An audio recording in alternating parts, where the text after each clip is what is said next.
Waalaikumsalam warahmatullahi wabarakatuh. Selamat pagi semuanya, selamat sejahtera untuk kita semua. Perkenalkan, kami dari kelompok 1 yang beranggotakan saya, Hamdi Nugraha. Saya Fokus Muhammad Ekonomi. Saya Muhammad Nuriandi. Pada pagi ini kami akan mempresentasikan mengenai studi kelayakan bisnis. Apa sih studi kelayakan bisnis? Nah, pengertian dari studi kelayakan bisnis adalah suatu kegiatan yang mempelajari secara mendalam tentang suatu usaha atau bisnis yang akan dijalankan dalam rangka menentukan layak atau tidak usaha tersebut dijalankan. Nah, di sini ada dua poin penting, yaitu kelayakan dan bisnis. Kelayakan itu apakah bisnis ini akan menguntungkan di masa yang akan datang sesuai dengan rencana yang sudah dirancang. Kemudian ada yang bisnis. Ada yang tahu nggak sih bisnis apa? Ada yang tahu bisnis? Usaha. Saya apa? Usaha kayak penyewaan jualan Dan tujuannya apa? Tujuannya untuk apa bisnis biasanya?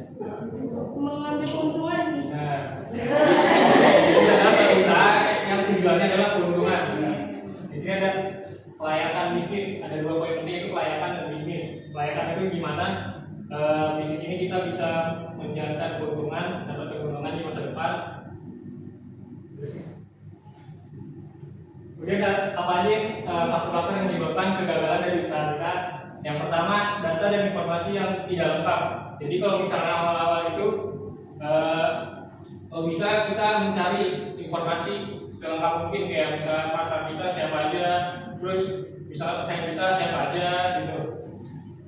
Yang kemudian kedua, tidak teliti. Misalnya kayak rancangan anggaran biaya yang kita rancang di awal itu, misalnya kalau tidak sesuai bisa menyebabkan kegagalan usaha. Yang ketiga, kemudian salah perhitungan juga. Misalnya kita udah hitung BEP-nya berapa bulan, misalnya ternyata gagal, bisa mundur misalnya jadi 10 bulan atau lebih. Kemudian keempat, pelaksanaan pekerjaan yang salah. Ini biasanya disebabkan dari misalnya pekerjaan yang nggak sesuai SOP. Misalnya dari awal kan kita bikin SOP, kalau tidak sesuai dengan SOP maka jadi kerjanya salah. Kemudian yang kelima ini merupakan kondisi lingkungan, yaitu kondisi yang tidak bisa kita atur kayak dari luar, misalnya kayak kondisi ekonomi, politik, terus kayak perubahan minat pasar, kayak masyarakatnya minatnya ternyata berubah gitu tiba-tiba. Kemudian keenam, unsur sengaja. Ini unsur sengaja ini biasanya disebabkan dari internal perusahaan, misalnya kayak ada karyawannya yang fraud, ya kan, atau korupsi tiba-tiba, kayak misalnya ada yang markup keuntungan dia sendiri. Kemudian yang pertama, manfaat dari bisnis itu sendiri yang pertama pasti memperoleh keuntungan ya. Nggak ada bisnis yang nggak memperoleh keuntungan. Apalagi zaman sekarang itu lebih bahaya lagi ya memperoleh keuntungannya ya. Kayak misalnya mengeksploitasi pekerjanya, ya kan. Terus kemudian AI yang lagi berkembang kan, banyak orang-orang di PHK gara-gara AI. Terus yang kedua adalah membuka peluang pekerjaan. Yang pasti kan bisnis kita, dalam menjalankan bisnis nggak mungkin kita sendiri kan, pasti butuh orang lain. Yang ketiga, manfaat ekonomi. Nah, dari kita membangun bisnis ini kita bisa membuka peluang ekonomi dari warga sekitar. Misalnya kita mempekerjakan warga-warga yang nganggur. Kemudian tersedia sarana dan prasarana. Dari bisnis ini kita misalnya ada suatu pabrik yang dibangun di lingkungan sekitar. Nah, jadi dari berdirinya pabrik tersebut pasti kan membutuhkan sarana dan prasarana yang memadai, ya, misalnya jalan atau misalnya kayak musola untuk para pekerjanya seperti itu. Kemudian kelima, membuka isolasi wilayah. Pasti ya, misalnya dari pendirian pabrik tersebut ya, tadinya wilayah tersebut kita nggak tahu nih wilayahnya dari mana, ya kan? Terus tiba-tiba membuka jalan untuk akses transportasi, jadi wilayah itu jadi tidak terisolasi lagi. Kemudian meningkatkan persatuan dan membantu pemerataan pembangunan. Yang pasti ya dari pendirian misalnya usaha bisnis di mana itu kan mengundang orang-orang di luar daerah itu kan untuk berkumpul bekerja di suatu bisnis tersebut atau pabrik. Jadi meningkatkan kesatuan, kemudian juga membantu pemerataan pembangunan. Jadi nggak bisa misalnya nggak cuma di Jakarta aja atau di daerah-daerah kota, jadi daerah bisa merata pembangunannya gitu. Apa sih tujuan dari studi kelayakan bisnis itu? Yang pertama pasti menghindari risiko kerugian dari kita studi melakukan kelayakan bisnis, kita bisa menghindari dari risiko-risiko yang terjadi. Kemudian memudahkan rencana. mudahkan perencanaan ya benar. Jadi dari awal jadi kita mudah direncanain karena melalui studi kelayakan bisnis. Kemudian yang ketiga memudahkan pelaksanaan pekerjaan. Nah dari studi kelayakan bisnis ini kan sudah dirancang SOP-nya, sistematikanya kayak gimana, jadi memudahkan pelaksanaan pekerjaan. Yang keempat memudahkan pengawasan dari SOP itu kan. Jadi kalau misalnya ada satu yang nggak sesuai SOP, dia sesuai standar, jadi lebih gampang dilakukan pengawasannya. Sama kayak tadi. Kemudian ada lagi juga memudahkan pengendalian. Sama ya karena udah ada SOP-nya, udah ada sistemnya, udah ada standarnya, jadi gampang dikendaliin.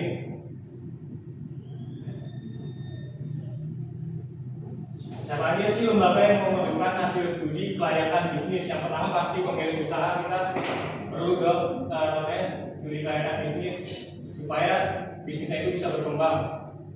Kemudian dari kreditur. Nah kreditur ini adalah lembaga yang menyiapkan modal kita misalnya. Jadi dari lembaga tersebut kita bisa melihat, bisa menilai apakah bisnis kita layak di masa depan. Kemudian ada pemerintah, keempat ada masyarakat luas, dan kelima dari manajemen itu sendiri. Nah, apa aja sih aspek-aspek dari penilaian studi kelayakan bisnis? Yang pertama ada aspek hukum, aspek pasar dan pemasaran, aspek keuangan, aspek teknis atau operasi, manajemen dan organisasi, aspek sosial atau ekonomi, dan juga aspek AMDA.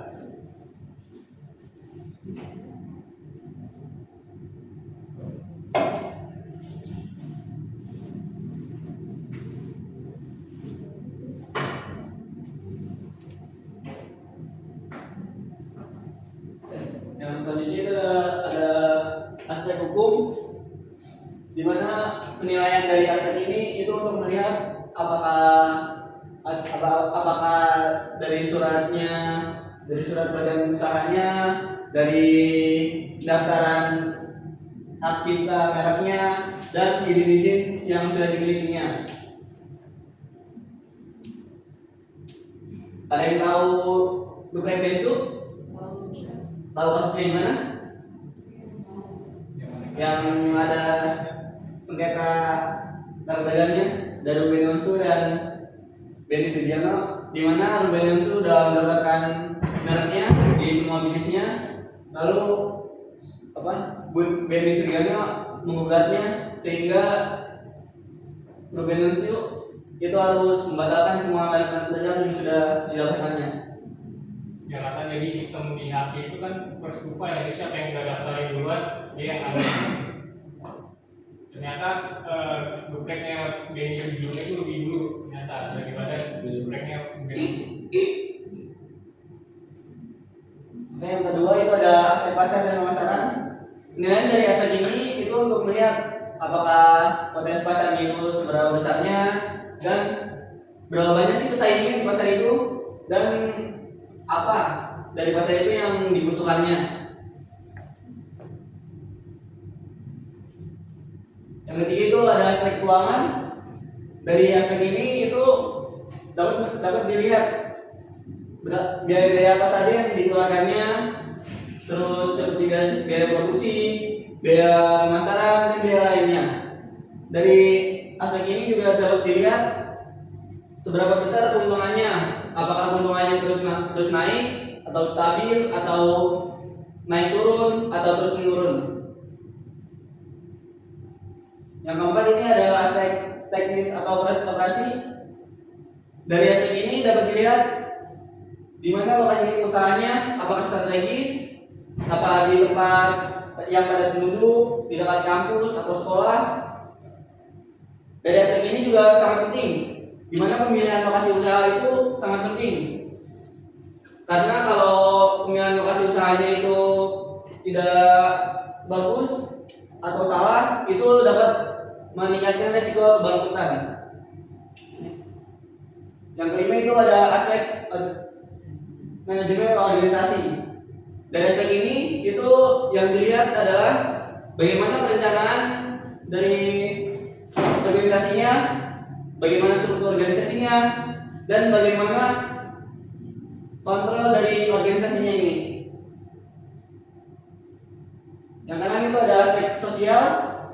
Itu dari aspek ini yang dinilai itu apakah usaha ini dapat membuka lapangan pekerjaan untuk masyarakat lokal, apakah usaha ini memberikan kesempatan kerja untuk masyarakat lokal, dan apakah usaha ini dapat membantu daerah lokal.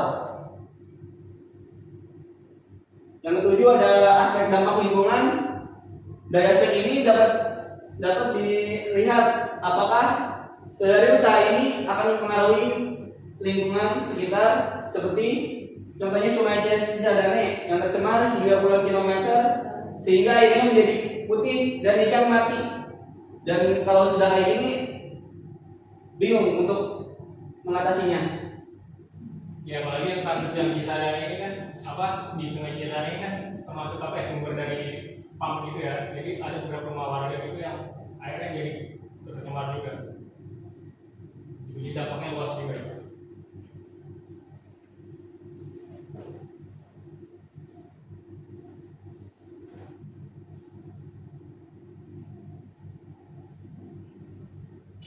Selanjutnya ada tujuan akhir kelayakan bisnis, yaitu menilai apakah sesuatu dapat dikerjakan, disimulti, atau tidak bagi berbagai aspek kepentingan. Hal tersebut sangat tergantung pada pola pikir. Yang pertama ada optimis. Optimis itu adalah seseorang jika melakukan kelayakan bisnis pasti optimis dong. Nah, optimis sendiri ini saking terlalu optimisnya, jadi melupakan kalau banyak risiko-risiko yang sangat besar jadi dilupakan. Yang kedua keberpihakan. Keberpihakan itu jadi studi kelayakan bisnisnya dibuat sangat cantik untuk menarik modal atau investor. Yang ketiga working experience atau bekerja secara pengalaman. Jadi kalau udah punya pengalaman kerja, jadi jam terbangnya itu tinggi. Jadi semua yang terlewat-lewat di detailnya nggak ada yang terlewat, gara-gara dia udah mempunyai jam yang sangat tinggi. Yang keempat ada educational background pendidikan. Background pendidikan ini sangat penting juga, karena kalau untuk studi kelayakan bisnis harus mempunyai backgroundnya dulu. Jadi nyambung gitu kalau mau bikin studi kelayakan bisnisnya. Nggak bisa belum mempelajari pendidikan tentang studi kelayakan bisnis terus nyoba-nyoba, itu nggak bisa. Yang kelima tekanan politis. Tekanan politis itu tekanan dari eksternal atau dari luar. Maksudnya dari luar ini kayak dari sistem kebijakan dari pemerintah, itu juga mempengaruhi. Meskipun kita sudah membuat teori-teori studi kelayakan bisnis, tapi ada loh yang di luar itu permasalahan dari luar selain dari teori-teori tersebut, kayak faktor lingkungan tadi, kayak tekanan politis itu. Nah, ini ada contoh bisnis yang menggunakan kelayakan bisnis. Yang pertama itu ada proyek besar namanya Jembatan Suramadu dan Jembatan Cina. Ini juga harus dibuat studi kelayakan bisnisnya, apakah infrastruktur ini berguna buat masyarakat, karena udah ngeluarin modal yang sangat besar nih. Percuma juga kalau nggak kepake gitu. Yang kedua sistem franchise KFC. Jadi KFC sebelum membuka cabang, dia harus melakukan studi kelayakan bisnis dulu. Studi kelayakan bisnisnya itu kayak dilihat tempatnya ini strategis atau enggak, gitu. Kira-kira akan melakukan finansialnya akan mengalami kerugian atau enggak, bisa dibuka di tempat itu. Sama juga sama kayak apartemen Waterprice sebagai Papua Indah ini. Jadi sebelum dibangun apartemen itu lihat dulu pasarnya, kira-kira jalanan situ macet apa enggak, jalanan di sana juga banjir atau enggak. Karena kan biasanya jalan utama kan suka banjir gitu. Yang kedua ada inovasi produk. Coke Zero by Coca-Cola. Nah, ini Coca-Cola kan mengandung gula yang sangat tinggi kan, kalau kata orang-orang yang so sehat. Karena kalau sehat ngapain minum Coca-Cola? Minum apa? Putih. Nah, betul. Minum putih. dokter juga boleh tanya minum apa sekarang, masa Coca-Cola dokter ngomong dokter apa gitu, masih arti lah. Nah ini ada industri kreatif. Nah ini contohnya grup band One Direction nih, sebelum dia ke dunia pasti juga ngelakuin studi kelayakan bisnis, kira-kira nanti ini menghasilkan keuntungan yang kayak mana gitu. Dan juga ada faktor resikonya apa? Kalau lagi konser biasanya kan injak-injak orang sambil ramenya itu kan juga harus di ini manajemen juga. Dan juga waktu membuat album juga, jadi kan album jika pengen dipasarkan kan ini kontroversial atau enggak gitu albumnya gitu. Tahap pelaksanaan studi kelayakan bisnis. Penemuan ide bisnis ini yang paling awal, terus melanjutkan studi pendahuluan, desain studi kelayakan, pengumpulan data, analisis dan interpretasi data, menarik kesimpulan, dan membuat rekomendasi, penyusunan laporan, baru pelaksanaan bisnis. Nah ini tahapan pentingnya nih. Yang pertama pasti penemuan ide bisnis dulu, nggak mungkin lah tiba-tiba pucuk langsung ngelakuin analisis langsung nggak ada bisnisnya. Jadi harus dipikir dulu bisnisnya apa nih, makanya di situ awalan. Yang kedua, lakukan penelitian mendalam. Penelitian mendalam ini masuk tadi, studi pendahuluan, desain studi kelayakan, pengumpulan data, analisis dan interpretasi data, menarik kesimpulan, membuat rekomendasi, penyusunan laporan ini masuk di sini. Penelitian mendalam. Nah, tahap evaluasi sebelum membuat ini harus dievaluasi. Tadi organisasi apa harus dievaluasi. Sesudah ini maksudnya di sini setelah membangun usaha juga harus dievaluasi terus usahanya. Apakah nanti kan selain berkembangnya zaman pasti berganti sama. Nah kesimpulannya, studi kelayakan bisnis ini langkah krusial apakah usaha layak untuk dijalankan atau enggak, karena tadi diteliti dulu ya, analisis dulu. Nah yang kedua ini bertujuan menghindari resiko ya, tadi resiko finansial, menyakitkan bahwa bisnis ini menguntungkan atau enggak. Yang ketiga, semua jenis bisnis wajib melalui studi kelayakan yang tadi kayak KFC kan, Coca-Cola itu. Kunci suksesnya ini tadi pada pola pikir yang tadi. Terus memiliki tahap lengkap dan harus konsisten. Karena kita nggak boleh putus-putus. Maksudnya kalau udah buat usaha kan nggak mau ngelakuin evaluasi lagi, terbangkrut usaha lu. Ya harus konsisten. Oke. Sekian presentasi dari kelompok kami. Kurang maaf jika ada yang ditanyakan, silakan bertanya.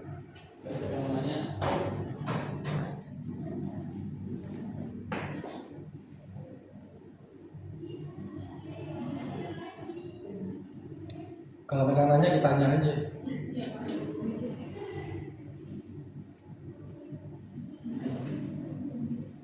Ya, ada yang banyak. Apa ada yang mau ditanya?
Pertanyaan nih.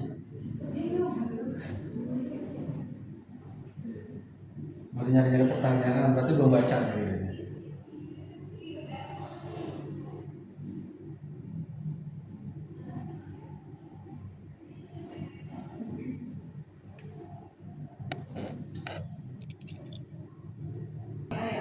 Dan di dunia bisnis sama menggunakan AI kan, jadi kalau juga yang di PHK katanya. Terus untuk solusi itu biar perusahaan dan kurang bukan sisi lain biasa nggak menggunakan AI dan karyawan nggak di PHK itu solusinya itu gimana?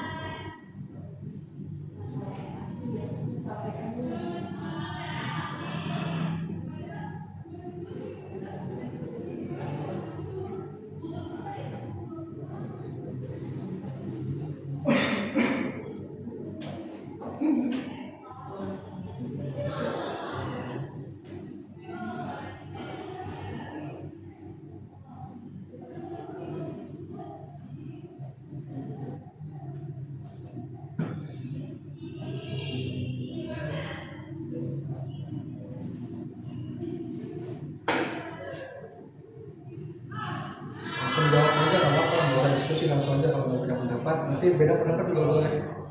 Langsung jawab aja. Jadi tadi mengatasi itu ya, biar nggak terlalu banyak yang PHK ya. Jadi kayak mungkin agak susah ya mungkin ya untuk PHK ini ya, menghindarinya. Mungkin kan AI kan sekarang udah banyak banget, apalagi contohnya yang cari tahu ya namanya cloud AI itu AI yang powerful banget, dia bisa gantiin organisasi kayak admin itu bisa pada diganti ya, organisasi file juga itu namanya cloud AI itu lebih murah. Terus kayak untuk menghindarinya sih susah sih, paling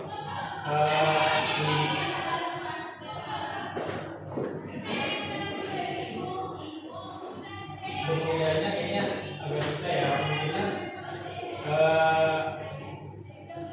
manusianya lebih beradaptasi ya terhadap AI, jadi mempelajari AI yang ada gitu. Jadi nanti di pendidikannya kemungkinan mulai ditanamkan AI soal AI, belajar tentang AI kayak gitu sih. Jadi susah sih kayak kalau untuk ini ya saat ini nggak tahu kalau depannya.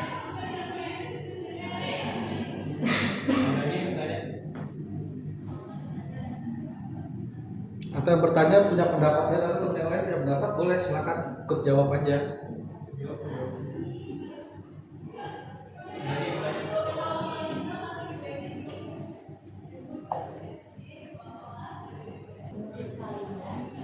Memulai bisnis itu mana yang lebih penting, ide dulu atau analisis dulu?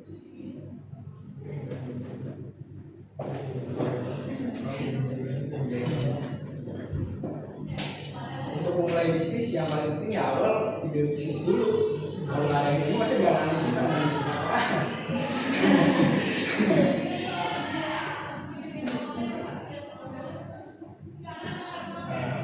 Ide itu juga sebenarnya bagus ya ide, tapi kalau tanpa eksekusi juga sama aja ya kan, ide tanpa eksekusi.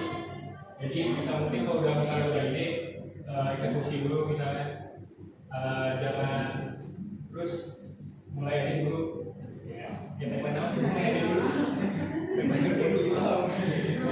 jangan mulai aja dulu, jadi sering berjalannya waktu diperbaiki gitu.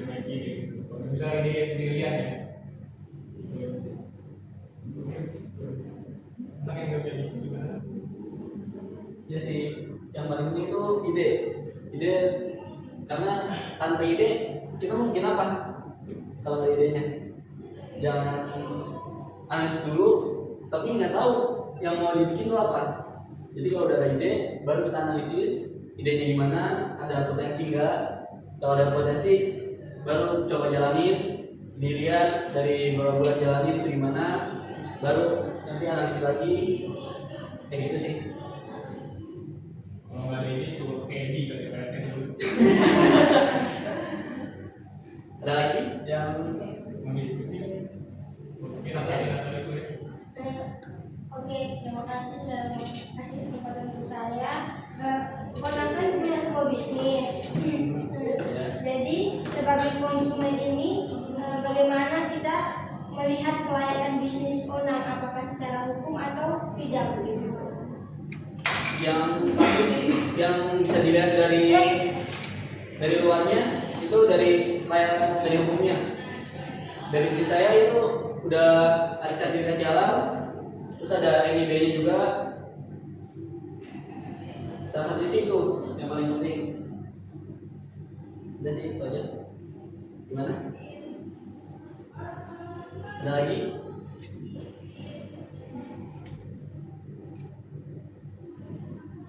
Dan apalagi kan soal sertifikasi halal kan Indonesia kan termasuk salah satu negara yang dengan penduduk muslim terbesar ya. Jadi kan sensitif banget sama yang namanya sertifikasi halal. Ya kan pasti pelanggan lihat itu pasti ini halal atau enggak kan di negara ini. Jadi itu kan penting untuk awal-awal ya. Bagi bisnis yang ini. Ada lagi yang mau diskusi tadi? Ada lagi?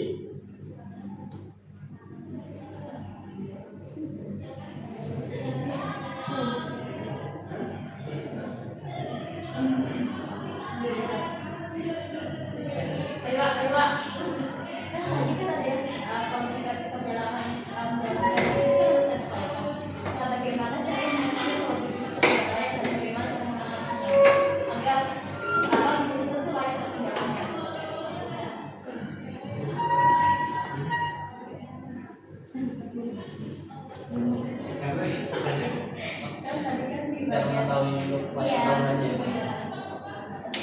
Jadi tujuannya dilakukan studi nilai emisi itu dari tadi 7 aspek itu nanti bisa didapat bagaimana apakah usaha ini layak atau tidak gitu.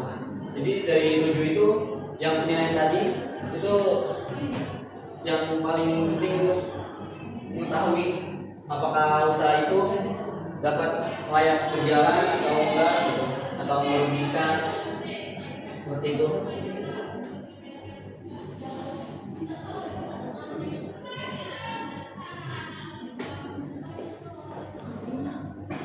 Bisnis itu layak atau enggak kan itu tidak analisis ya, analisis dari kerugian finansialnya, dari tadi risiko ada banjir atau enggak, bisa kerugian tempat gitu.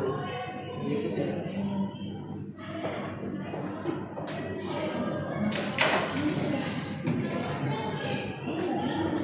Ada lagi?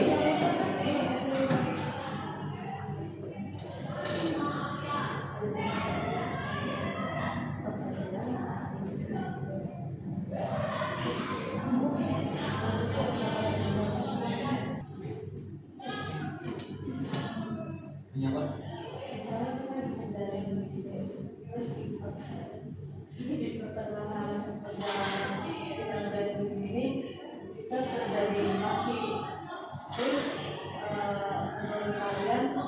Fungsi pelayanan bisnis ini terhadap inflasi saat kita menjalani bisnis ini gimana? Fungsi pelayanan bisnis terhadap inflasi.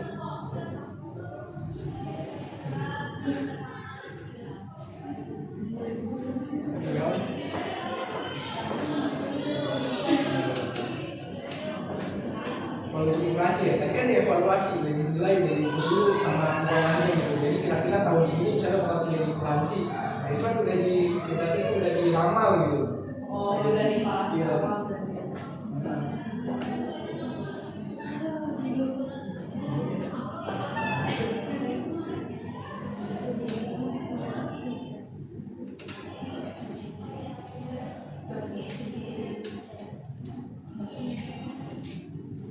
Ada lagi? Oke, sekian dari presentasi kelompok kami. Bila ada kata-kata yang telah berkenan, mohon dimaafkan. Assalamualaikum warahmatullahi wabarakatuh. Waalaikumsalam warahmatullahi wabarakatuh.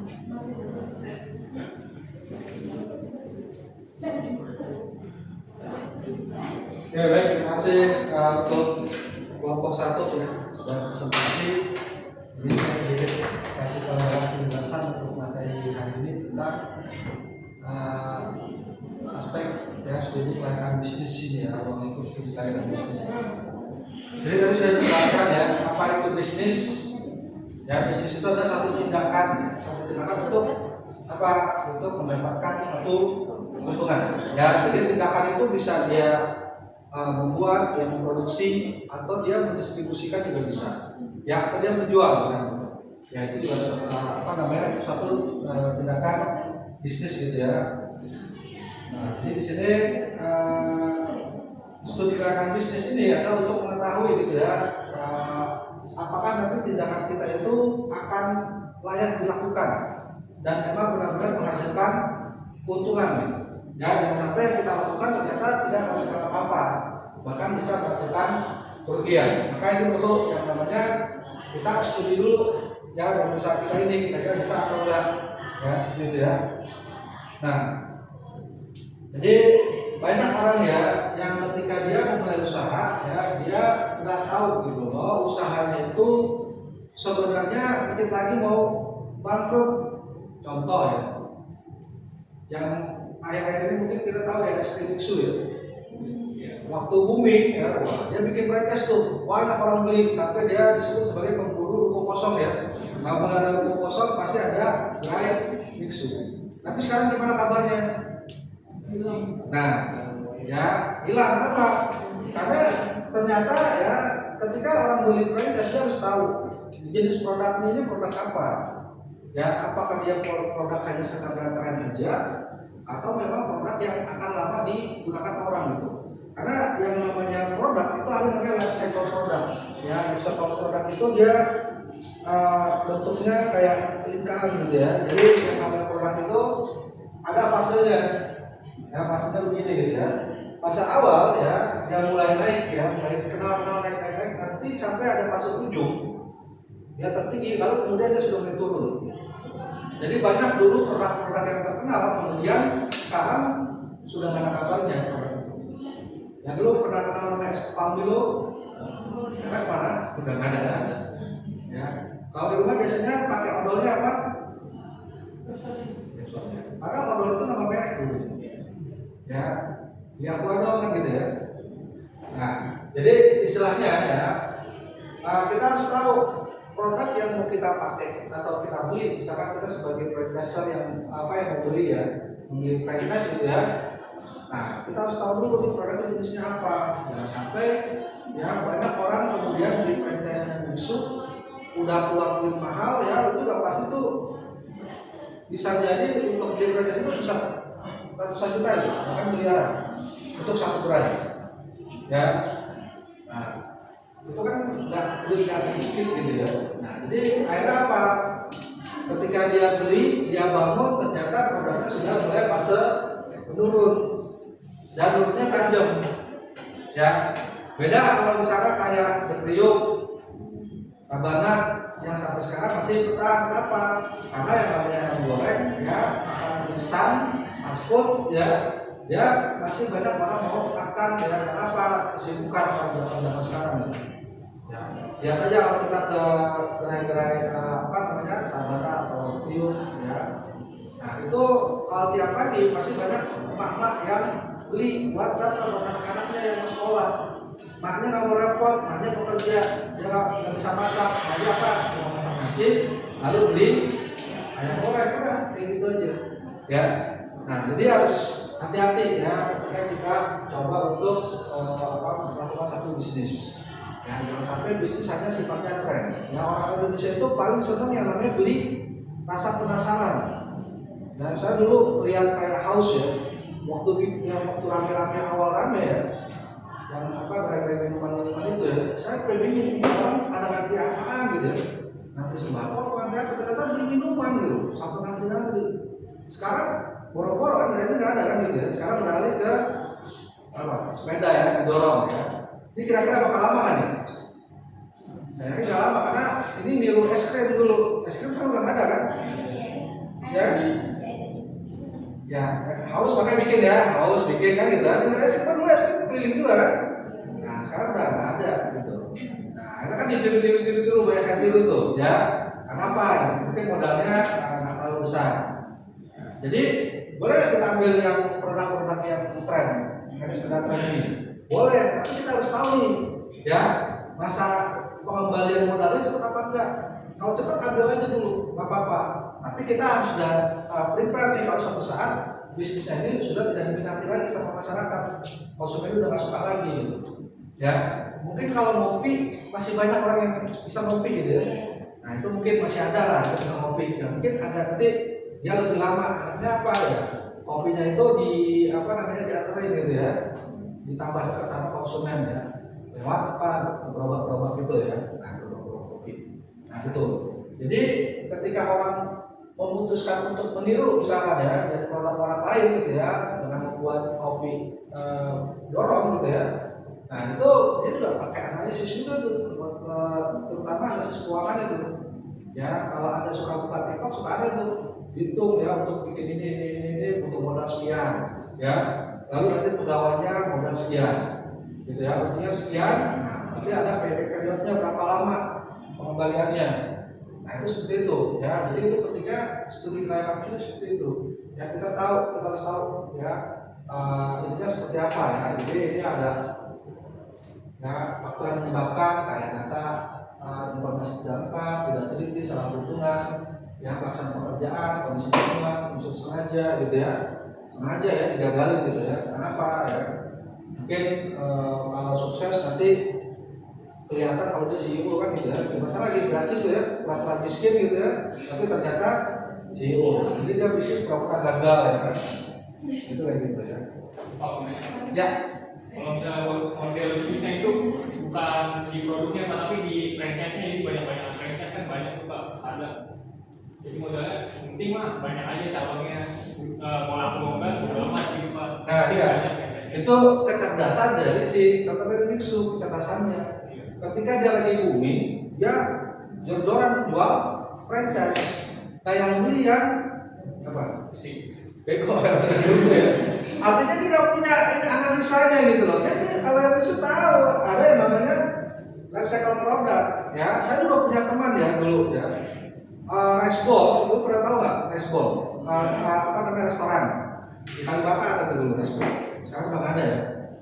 Masa udah nggak ada ya. Resbol itu biasanya tuh yang apa kayak makan makanan Cina ya, sama kayak apa namanya Imperial Kitchen lah ya. Nah itu dia beli, ternyata itu dulu dia yang bikin. Jadi ketika produk udah mulai banyak cabang itu dijual sama dia. Nah orang yang punya banyak duit bingung mau bikin usaha apa, dibeli karena dipikir wah bagus sudah banyak cabang gitu. Karena ketika dia beli udah mulai turun gitu. Akhirnya dia bisa mempertahankan tutup. Mungkin waktu itu yang pernah saya diundang ketika dia buka bisnis baru namanya Cobek Penyet. Cobek Penyet kalau masih ada ya. Cabang-cabang kan udah beberapa, nggak tahu udah dijual apa apa belum. Nah itu ceritanya tuh dia seperti itu. Jadi dia bangun usaha ya, buka cabang banyak, lalu ketika sudah mulai terlihat ramai langsung dijual sama dia. Jualnya masih lebih mahal. Ya, nah itu. Jadi kalau emang kita mau bikin tadi ya franchise itu adalah usaha ya, buka cabang tanpa modal. Orang kan taunya, oh Alfa banyak cabangnya ya, padahal sebenarnya bukan punya Alfa, itu punya si pembeli franchise. Ya, Alfa mana keluar uang apa-apa. Ya untuk beli franchise Alfa butuh misalnya 1 miliar, 1 miliar itu untuk apa? Untuk desain interiornya, ya, lalu untuk bodola itu tempat-tempat rakatnya itu ya, lalu produk awal.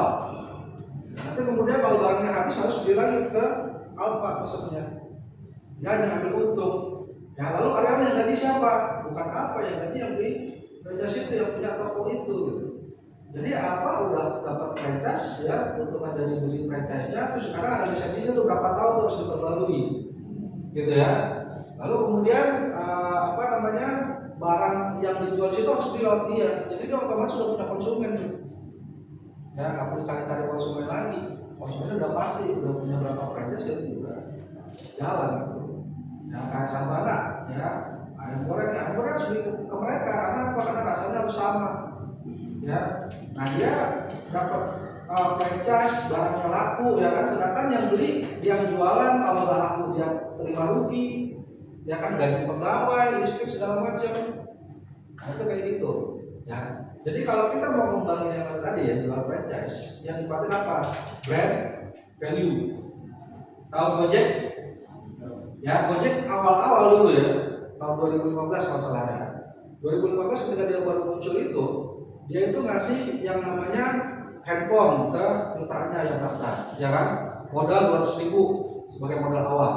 Ya ada potongan 20% setiap transaksi. Tapi ketika ada mitranya ini memenuhi beberapa trip, misalkan ya 10 trip dapat bonus sekian, ya ini sekian. Jatuh-jatuhnya kalau dihitung bisa jadi yang dipotong 20% itu balik lagi ke mitra. Gitu. Lalu untuknya Gojek di mana nih Pak? Coba untuknya. Hah? Dulu pada kalau si startup itu kan biar bisa di unicorn, di upload. Nah, oke. Jadi kan dulu saya juga dulu tempatnya di daerah KN Duren 3 tuh ya. Banyak tukang ojek pangkalan dulu situ, masih zaman ojek pangkalan, saya nongkrong pakai tukang ojek dulu. Ya. Itu ketika Gojek mulai naik gitu ya, mereka tuh pada bilang pasti Gojek bakal bangkrut cepet. Kenapa? Dia bakal beli terus promo ya kan, kemana aja 15.000. Maksimal Gojek itu kan 25 kilo ya, 1 kilonya 3.075, potong 20%, 60, 15, berarti Gojek nambahin 45.000 tuh setiap itunya ke mitranya. Ya kan, rugi banyak kan, bakal beli terus, gimana ruginya? Pasti cepat apa namanya tutup. Nah kalau saya prediksinya apa? Prediksinya suatu saat Gojek akan dijual sama si ownernya, si Nadiem. Kenapa? Karena dia hanya untuk naikin valuasi tadi. Jadi contoh misalkan dia ngebakar 100 miliar nih buat naikin valuasi brandnya itu ya. Sampai kemudian ketika naik Gojek sudah banyak dikenal orang, banyak dipakai orang, dia jual 1 triliun. Ya, untung nggak? Terbukti nggak sekarang Gojek dijual? Ya kan? Nanti cuma sekarang kalau salah cuma punya 3%, ini mungkin salah sendiri. Ya dia tetap mau proses bantu operasional Gojek itu. Ya, nah itu seperti itu ya, brand value. Jadi penguatan nilai brandnya itu. Jadi banyak dilakukan kalau Anda melihat ya produk-produk yang di awal itu aja bakal duit. Tujuannya dia bikin brand value. Nah, itu bisnis. Jadi kalau bisnis itu jangan lihat di depan mata gitu ya. Oh bisnisnya transportasi, enggak, sebenarnya bisnis utama dia cuma mau bikin nilai mereknya doang, Gojeknya itu. Tapi dikenal, nilainya mahal ya. Kayak Coca-Cola itu mereknya itu harganya triliunan. Ribuan triliun kalau ada mau beli akuisisi ya sama merek-mereknya itu mahal harganya. Nah, itu seperti itu ya. Nah jadi kalau memang Anda nanti punya rencana franchise, kalau nanti bikin bisnis ya, bisnisnya itu harus punya merek, jangan satu punya merek. Nah itu harus kuat. Kemudian nanti terkenal, baru ya buka cabang tanpa modal dengan cara menjual franchise ya. Jawab kan? Atau ada pertanyaan? Oke. Ini ya manfaat bisnis ya, memperoleh keuntungan, yang membuka peluang pekerjaan, yang pasti gitu ya. Jadi kita ya negara kita nggak maju kenapa ya? Karena sangat sedikit sekali entrepreneurnya. Akhirnya ada mata kuliah entrepreneurship. SKB ini lanjutan dari mata kuliah entrepreneurship. Ya, masuk ada bisnis modeling ya? Nggak ada. Mata kuliah itu nggak ada ya? Oh nggak ada. Di sini. Oh di kampus lain nggak ada. Ya bisnis modeling. Nah itu lanjutan dari bisnis ini. Ya, jadi sebenarnya walaupun kalian mungkin bercita-citanya jadi seorang manajer gitu ya, karena ambil jurusan manajemen ya, tapi sebenarnya dari sini menginginkan kalian itu adalah menjadi seorang bisnis, ya, nah, bisnis. Jadi istilahnya kalau bisa sebelum lulus dari bisnis juga punya 10 perusahaan misalnya gitu ya. Nah, belum ya, kecuali kalau bapaknya Abu Rizal Bakri ya, masuk kita bisnis ya, banyak gitu ya. Nah itu seperti itu. Jadi itu harapannya sebenarnya gitu ya. Kenapa? Karena ini untuk membuka peluang pekerjaan. Jadi jangan kalian jadi pencari kerja. Makanya sekalian kan kalau di Indonesia itu kan cari kerja itu kualifikasinya itu kan luar biasa ya. Kalau dia sampai bisa mengendalikan angin, ya udara dan lain-lain kan gitu ya. Kenapa bisa kayak gitu? Kok kualifikasinya berat banget sih? Ya kalau mungkin kalau pernah nonton kartun Cekotok berapa ya? Nah itu sekarang dia tuh apa namanya ceritanya walaupun bahasanya kasar gitu, tapi ceritanya itu make sense semua gitu. Ya saya senang nontonnya itu karena kisah-kisahnya itu make sense. Jadi diceritain ya, ketika ada sebuah perusahaan ya, bos ini nyuruh anak buahnya untuk buka lowongan kerja. Dengan kualifikasi awalnya itu dikasih yang gampang. Baru dia buka pintu mau pasang iklan, tahu-tahu yang lama 2000-an keluar gitu. Ya kan? Kata bosnya, udah naikin aja kualifikasinya ya. Sampai kualifikasi yang hampir tidak mungkin tetap banyak yang lamar. Makanya kenapa kan orang bilang ya di luar negeri kamu nggak perlu ijazah berapa bisa langsung kerja. Ya iya kenapa? Karena mereka butuh tenaga kerja. Makanya kualifikasi nggak penting buat mereka. Ya. Kalau suka nonton charity yang di luar tuh ya, si Josh gitu ya, yang di Amerika gitu ya, homeless pun mereka gampang mencari kerja gitu. Kalau memang pas lagi dapat kerjaan gitu ya, ada butuh gitu ya, homeless itu bisa bekerja oleh mereka gitu. Nah, kenapa? Karena mereka butuh tenaga kerja. Dan kalau di Indonesia tenaga kerja butuh kerjaan, ya makanya itulah kenapa kualifikasi dibikin susah. Dibikin susah aja banyak yang melamar, apalagi dibikin gampang kan gitu. Ya kan nggak perlu kualifikasi, datang aja, puji. Emang dikira kamu ngasih lamaran itu dibaca sama HRD? Enggak. Saya pernah dulu di kerja di bank ya. Jadi nasabah saya cerita dia perusahaan buka lowongan itu yang lamar sampai lamaran itu dikarungin sama dia banyak dan itu nggak ada dibaca. Cuma tak cip aja udah ambil sampai beruntung baru dibaca dipanggil gitu. atau mungkin dia punya koneksi misalkan di dalam, makanya kan ada istilah ordal kan gitu ya, untuk pasien ini tangga saya, adik saya melamar, ya tolong diperhatiin kan gitu. Nah itu kayak gitu, kenapa? Ya tadi ya uang pekerjaan. Jadi kalian itu jangan ketika lulus jadi beban negara, ya. Makanya ada yang menjanjikan 19 juta tenaga kerja itu bullshit. Ya, ngomongnya aki-aki mulu gitu ya. Itu nggak ada kayak gitu ya. Karena yang bisa membuka peluang pekerjaan itu ya kalian semua, masyarakatnya semua. Pemerintah nggak bisa gitu. Pemerintah hanya membuka peluang atau membuka kemudahan, kayak kemudahan berinvestasi, ya. Lalu misalkan meningkatkan SDM-nya, SDM yang berani untuk berbisnis, ya, usaha yang tidak hanya berpikir cari kerja yang gajinya 10 koma, tanggal 10 dapat koma, cicilan, ya kan, banyak tunggakan gitu, ya. Nah, jadi bagaimana caranya kita jadi pengusaha, ya, entrepreneur, ya, atau businessman? Ya. Itu yang jualan gorengan sama yang di depan itu businessman bukan? Ya kalau dari definisi bisnis tadi ya. Tapi kalau secara luasnya lagi, secara khususnya lagi, ya itu dia bukan businessman ya. Dia masih sebutnya self employee. Self employee itu artinya kalau dia tidak kerja dia tidak makan. Kalau dia nggak dagang dia nggak makan. Kayak ojol itu self employee. Dia nggak ojol dia nggak makan. Ya termasuk saya, ya dosen juga gitu, ya. Karena saya sistemnya sistem dosen LB ya, dosen luar biasa. Artinya saya bukan karyawan di sini. Saya tidak digaji, saya dibayar kalau saya ngajar. Kalau saya nggak ngajar, nggak dibayar. Ya, berarti kemarin libur 2 bulan gimana Pak? Ya udah, ya masalah. Tapi kalau saya punya bisnis lain ya, artinya kalau saya ngajar itu lebih ke passion atau lebih ke hobi sebenarnya. Ya bukan untuk cari duit, walaupun kemudian ada tunjangan-tunjangan yang masuk ya, yang memang harus dicapai gitu, kayak jabatan fungsional, sertifikasi dosen. Karena kalau nggak saya kejar, saya diomelin sama besi gitu. Ya harus dikejar, karena itu jadi kualifikasi bagus tidaknya 1 perguruan tinggi.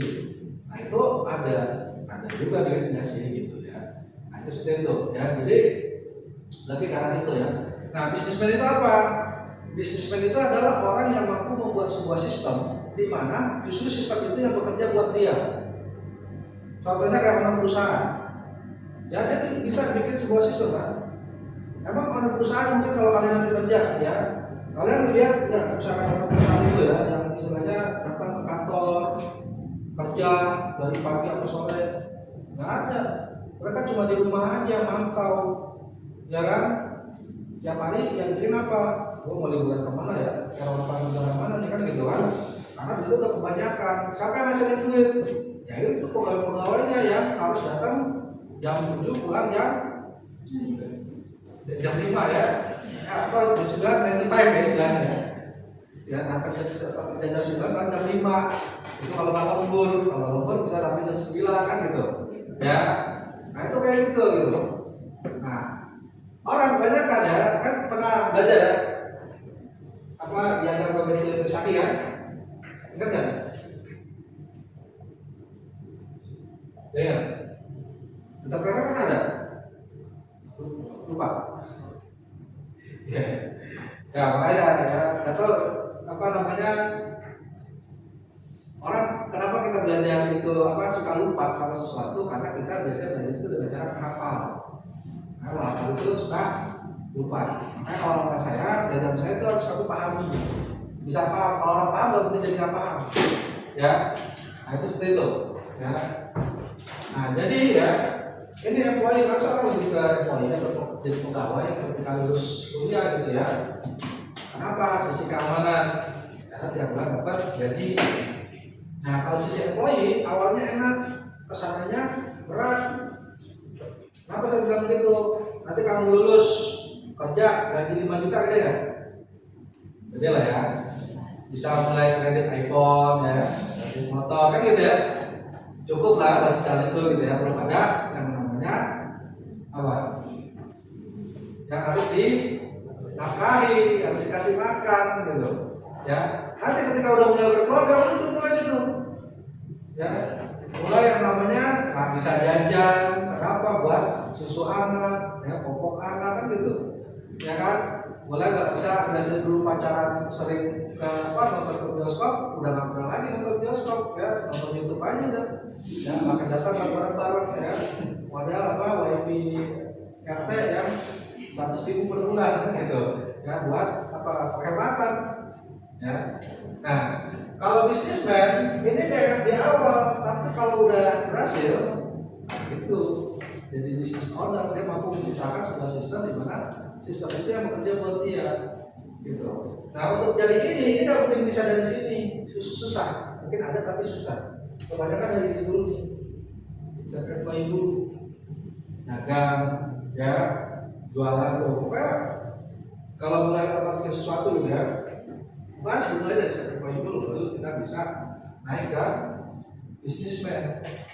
Jadi ketika bisnis kamu udah mulai jalan bagus, maka kamu mulai cari pegawai, ajarin pegawainya, ya kan? Dan kita tambahin pegawai, awal ini dijadiin direktur utama kan gitu, ya kan? Ya berapa ini? Nah, kamu tinggal mikirin bisnis yang lain, ini sudah autopilot nih, atau kayak gitu. Jadi kalau punya bisnis jangan dipegangin aja udah, ajarin orang lain, walaupun mungkin bisa jadi ada potensi suatu saat dia keluar dari bisnis sendiri, bisa aja. Tapi kebanyakan biasanya kalau udah mentalnya pegawai sulit untuk berani memulai bisnis, gitu ya. Itu ya, seperti itu ya. Oke, jadi tujuan strategi bisnis ini menghindari risiko kerugian. Ya. Risiko itu apa sih? Risiko itu adalah sesuatu yang kita belum tahu sebenarnya. Makanya kita sebut itu sebagai risiko. Makanya untuk menghindari itu dan apa ya, itu untuk banyak mengetahui. Makanya kita harus studi bisnis dulu dan usaha kita ini apa-apa aja sih yang terjadi nanti, gitu. Sehingga ketika kita tahu, maka risiko itu tidak lagi jadi risiko. Bukan berarti menghindari risiko itu ya udah jangan didekatin, enggak, ya. Justru kita harus mengetahui risiko itu, lalu kemudian kalau udah tahu ya itu tidak lagi jadi risiko. Karena tadi risiko itu sesuatu yang kita tidak tahu. Ya, dulu waktu kita SD kelas 1, ya, 10 tambah 15 nggak bisa jawab itu resiko, karena belum tahu caranya. Tapi kalau sekarang resiko nggak?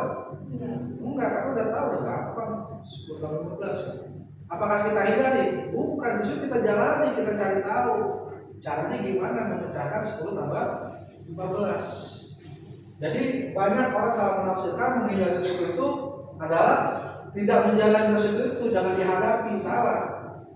Justru menghindari resiko artinya mengetahui resiko itu, ya, sehingga resiko itu tidak lagi jadi resiko, bahkan menjalani. Nah, itu seperti itu ya. Nah, jadi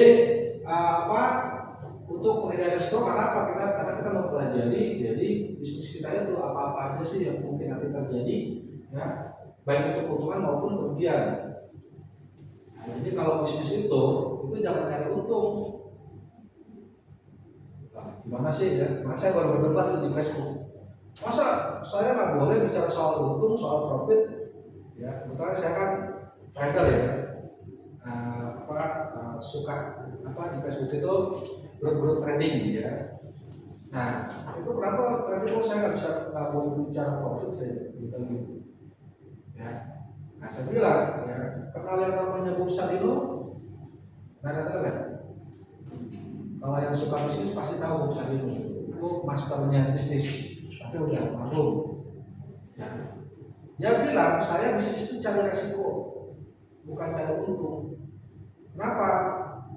Ya, karena kalau orang cari untung, dia akan siap dengan keuntungan tapi nggak siap dengan kerugian. Tapi kalau orang bisnis cari rugi, ketika rugi, ya udah yang rugi yang gue cari kan gitu. Tapi kalau untung gimana? Ya udah untung aja kan gitu kan. Nggak ada orang yang siap rugi, nggak siap sama untung, itu nggak ada. Tapi orang yang nggak siap, yang siap untung itu rata-rata nggak siap rugi. Makanya ketika kita bisnis, kita siapin modal yang kita siap rugi. Uang yang kita anggap kita buang. Jadi ketika rugi ya udah kita cari lagi modal. Kalau mau bisnis yang baru lagi, gitu loh. Sampai nanti ya banyak ya. Pebisnis itu rata-rata ya, mereka itu awal itu pasti gagal terus. sampai nanti ketemu lah bisnis yang benar-benar dia bisa jalani dan menghasilkan keuntungan. Nggak ada yang orang langsung langsung sukses itu nggak ada. Dia coba-coba dulu yang ini gagal, habis rugi. Tapi karena udah mempersiapkan, ya rugi karena dari awal udah cari rugi kan. Udah ada siap rugi, dia tinggal cari bisnis yang lain. Kalau orang yang pengennya bisnis sukses dari awal ya, pada waktu entrepreneur kan ikut seminar wajib ya. Orang-orang sukses yang ngomong, gitu kan. Kayak gampang kan bisnis buat sukses. Tapi ketika kita jalanin baru ini dikit, bangkrut. Wah itu mah kayak nggak bisa kayak dia ya, nggak bisa sukses ya. Padahal dia ketika sebelum sukses itu berdarah-darah dulu. Tapi itu nggak diceritain ya apa? Takutnya kalian tidak termotivasi kan gitu. Ya makanya dibuat seperti itu ya, karena sebenarnya itu udah jadi racun juga kan gitu ya. Nah, itu kayak gitu ya. Jadi ini tujuannya ya memudahkan pelaksanaan pekerjaan, pengawasan, pengendalian ya. Artinya kalau ketika semuanya udah kita tahu ya, jadi itu lebih gampang. Jadi kalau kita tahu apa-apa aja yang ada di dalam usaha nanti kita dalam masa keuntungan gitu ya, maka kita akan mempersiapkan itu kan gitu. Maka kita merencanakan itu gitu ya. Dan bagaimana pelaksanaan kita siapin itu semua ya. Oke, nah ini lembaga yang proses studi kayak bisnis ya. Jadi ya, punya usaha, ada yang mau bikin usaha, ada yang dulu studi. Kalau baru awal bikin usaha, ya nggak mungkin kita bikin studi kayak bisnis apa? Karena kita belum pernah tahu bisnis itu biasanya pakai apa? Konsultan biasanya. Ya konsultan dulu. Tapi kalau untuk bisnis besar, kalau bisnis kecil ya maka kita belajar dari sekarang nih. Ya udahlah kita cari aja. YouTube banyak. Makanya kenapa kalian saya suruh bikin video? Nanti video kalian bisa jadi ketika kalian cari apa namanya udah lulus ya lalu jadi pegawai gagal ya. Jadi kalau pegawai gagal berarti usaha aja dah. Nah habis gue kerja gaji nggak naik-naik, jabatan nggak naik-naik kan gitu. Udahlah bisnis usaha aja. Nah ketika ini cari inspirasi dari YouTube, ada video gua dulu nih waktu mata di SKB ya kan. Iya ya harusnya begini nih kan gitu kan. Nah, itu bisa jadi inspirasi. Jadi nggak perlu harus bayar konsultan mahal ya. Tapi kalau usaha-usaha besar biasanya mereka sewa konsultan tuh bikin studi gerakan bisnis ya, ada F&D-nya, research and development-nya gitu ya. Juga kalian mungkin ada yang diundang untuk apa nih bikin untuk di interview nanti dibayar kan gitu ya. Karena apa? Dia melakukan R&D ya, research itu ada usaha-usaha apa namanya lembaga-lembaga yang melakukan bisnis ya di bidang research itu. Nah itu pemerintah, masyarakat, manajemen yang tadi sudah dijelasin ya. Nah, ini aspek-aspek ya. Jadi kalau saya jelasin sekarang agak repot, kenapa besok dibahas. Nanti kalau sudah saya jelasin nggak perlu dibahas lagi. Karena ini nanti yang kita bahas sampai pertemuan ke 6 ya. Aspek hukum ya. Nah ini coba oke. Aspek keuangan ya, tidak cuma soal biaya ya, tapi juga soal perhitungan break-even point ya, perhitungan payment period ya, lalu internal rate return ya. Karena ketika kita bisnis, kita juga harus memperhitungkan apakah keuntungan yang dihasilkan itu lebih besar daripada misalkan tingkat suku bunga. Ya kalau ternyata kecil, ya untungnya kecil, lebih baik gue taruh uang gue di deposito. Nah itu capek-capek bisnis. Untungnya setahun cuma 2%, deposito misalkan setahun 10%, ya gue ambil deposito lagi. Nah, ya nanti kalau mau belajar soal investasi bisa ya, karena tanya-tanya soal investasi dan saya ya investasi dari yang levelnya low risk sampai yang high risk. Ya. Nah, keluarga saya pernah saya ajarin tuh, ya minimal lo nabung kalau deposito di mana misalnya kayak di Citibank, Superbank yang bunganya lebih besar dibanding apa namanya kayak mandiri yang kecil kan gitu. Jadi investasi. Kenapa? Ya sebenarnya ada investasi modelnya apa? Reksadana pasar uang kan gitu. Nah reksadana pasar uang ya returnnya dibanding sama kayak Superbank ternyata lebih tinggi Superbank. Malah lebih terjamin Superbank karena dia lembaga keuangan gitu bank ya istilahnya. Jadi kalau itu kan reksadana dia dikelola gitu ya. Dia lebih pasti istilahnya 79%. Nah ini reksadana itu dia lebih pasti karena turun naik misalnya gitu ya keuntungannya. Itu jadi pertimbangan. Jadi banyak pertimbangan ketika kita beli bisnis. Bahkan bisnis saya punya dari yang low sampai yang high, ya sampai yang trading yang uangnya bisa hilang dalam hitungan detik orang gitu ya. Saham juga saya main gitu. Itu ya. Teknis ya, operasi ya, teknologi ya, teknis dan teknologi. Orang suka menyekat teknologi itu pasti yang keren-keren, wah-wah ya, AI gitu ya. Padahal teknologi orang bikin nasi goreng pakai apa? Kompor, itu teknologi juga. Ya, jadi teknologi itu adalah alat. Ya, nggak mesti yang canggih. Ya, penggorengan, ya itu alat juga, teknologi juga. Ya, maka ada teknologi zaman purba, pakai gerabah, kan teknologi gitu kan. Nah, itu seperti itu.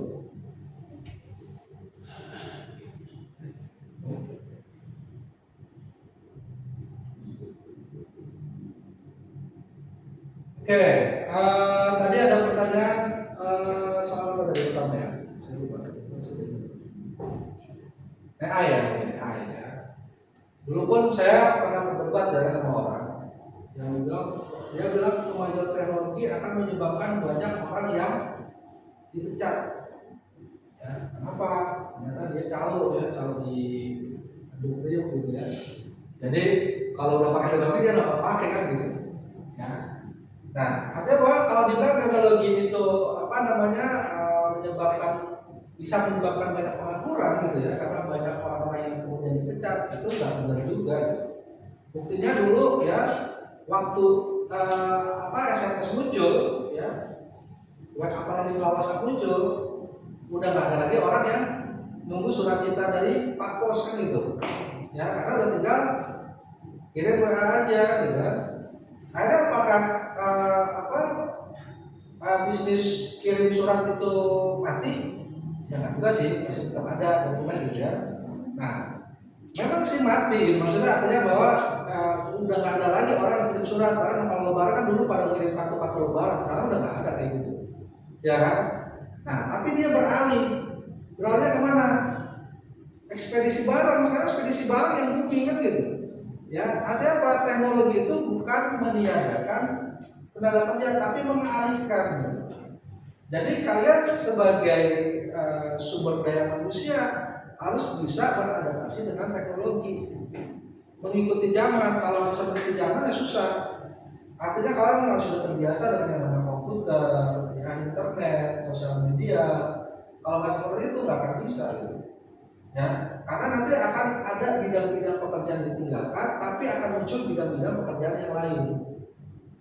Ya, dari AI ini akan muncul lagi nanti bidang-bidang pekerjaan yang lain.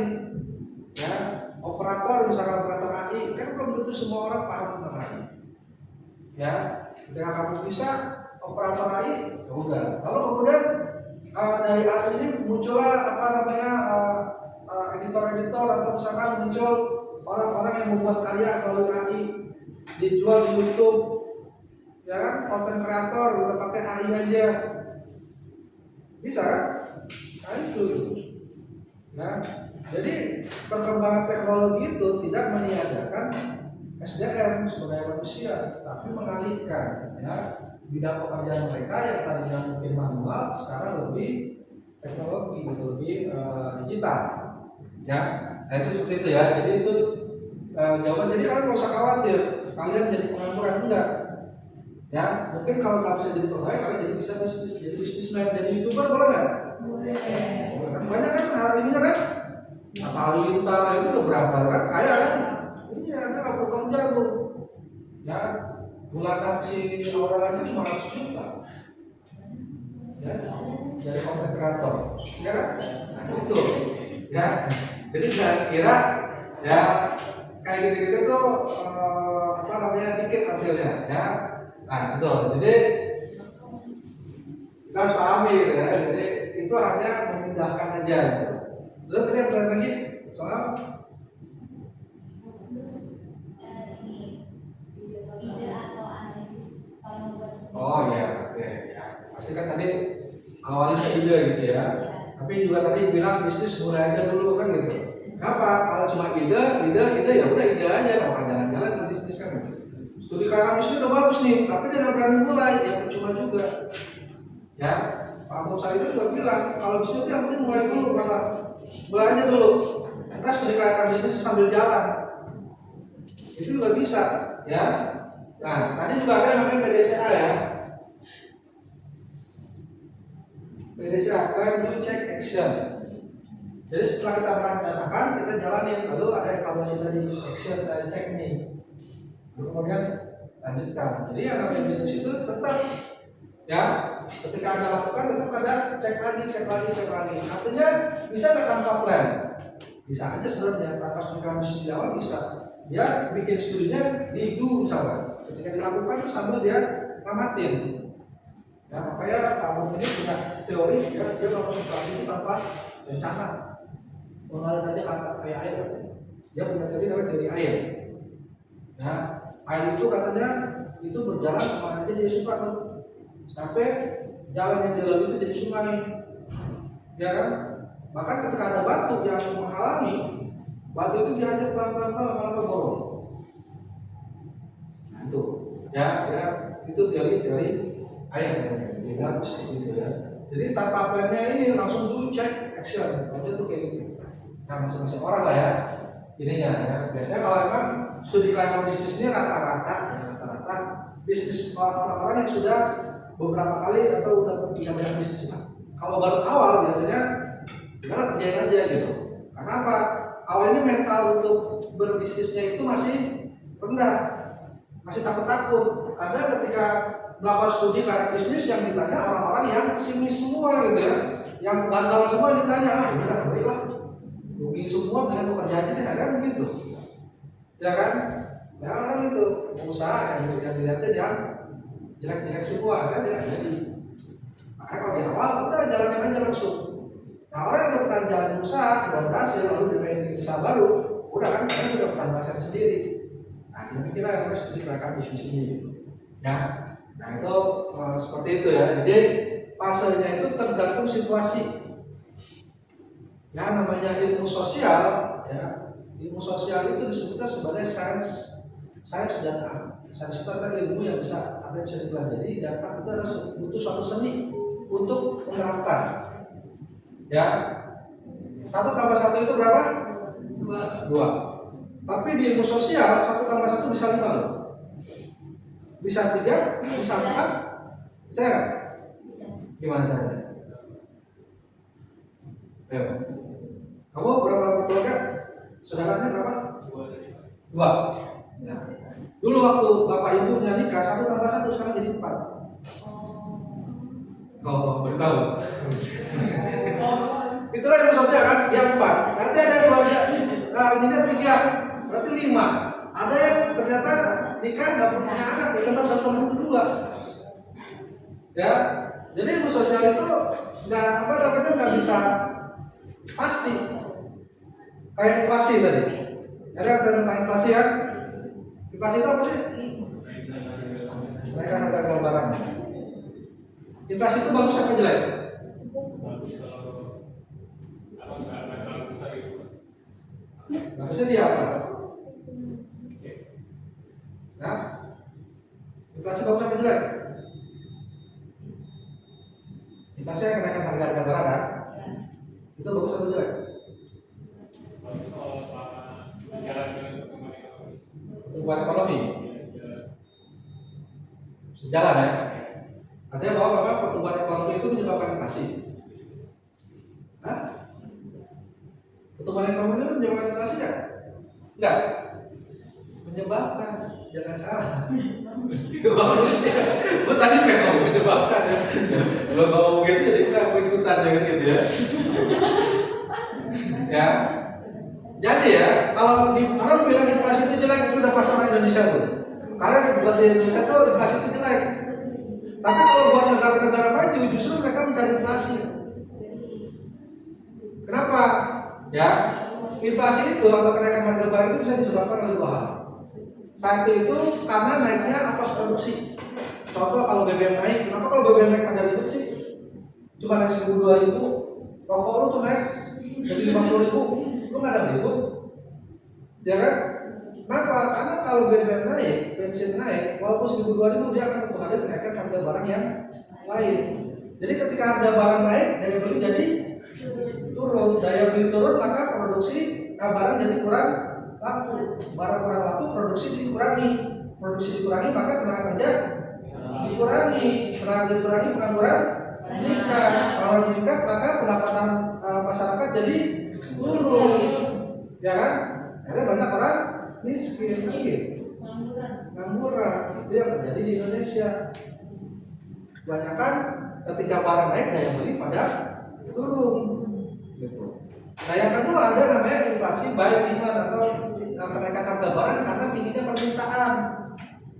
Ya. Nah, kalau tinggi permintaan artinya apa?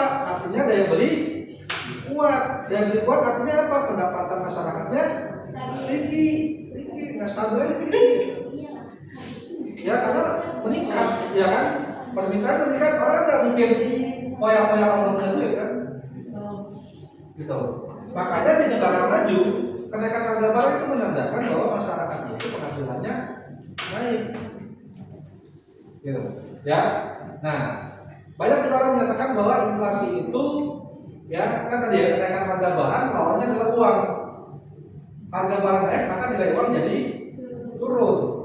Dulu misalnya kita bisa beli pertalite dengan harga 7.500. Dengan uang 7.500 bisa beli 1 liter pertalite. Sekarang bisa nggak 7.500 1 liter? Nggak bisa. Sekarang 10.000. Artinya nilai uangnya itu turun. Maka banyak orang yang menyatakan bahwa inflasi itu adalah penurunan nilai mata uang. Ya.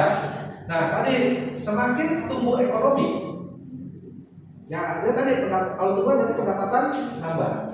Ketika semakin banyak orang kaya, maka uang yang dicetak jadi semakin banyak nggak? Semakin banyak, sehingga muncul inflasi. Ya, orang usaha butuh uang nggak? Iya. Butuh uang. Semakin banyak orang berusaha, berbisnis, semakin banyak uang nggak yang dibutuhkan. Maka inflasi terjadi nggak? Terjadi. Makanya kalau dulu belajar bank dan lembaga keuangan kan, materi pertamanya uang dan inflasi. Karena uang itu pasti inflasi, yang mungkin enggak. Bukan karena uangnya kertas jadi inflasi, bukan. Ya, karena adanya hukum penawaran dan permintaan. Ya, itu ada tuh di YouTube, ya, orang mau bawa agama ngomong inflasi gara-gara sihir uang kertas. Narasinya sih benar, tapi arahnya beda, gitu loh. Ya, dibilang sihir uang kertas. Mau uangnya emas sekalipun tetap terjadi inflasi, yang mungkin enggak. Oh, emas harganya naik terus, ya iya, karena emas sekarang bukan mata uang tapi komoditas. Kalau dia jadi uang, inflasi juga dia. Karena pasti ada barang harganya yang naik. Bisa kenapa? Naik karena semakin langka. Ya, musim kering, air tuh mahal misalnya gitu. Kenapa? Ya, susah cari air, maka harganya naik. Inflasi nggak namanya? Inflasi. Gitu. Ya, nah itu ya, jadi inflasi itu udah pasti terjadi. Ya, makanya ada orang dulu ya kita pakai duit berapa? 5.000 bisa beli 1 karung beras. Sekarang nggak bisa. Nah iya, dulu gaji lu berapa? Sebulan 150.000. Sekarang gaji lu berapa? 5 juta kan gitu. Ya dulu UMP 150.000, sekarang 5 juta. Kan bego juga cara bandingin ya kan. Nah, ujung-ujungnya sih uang kertas ya saya bilang. Ya, saya pengen banget debat sama orang itu ya. Cuman saya pernah kisahin Facebooknya, tapi yang lawan saya tim Korea ya kan, jadi nggak seru lah. Gitu. Saya pengen masuk orangnya gitu ya.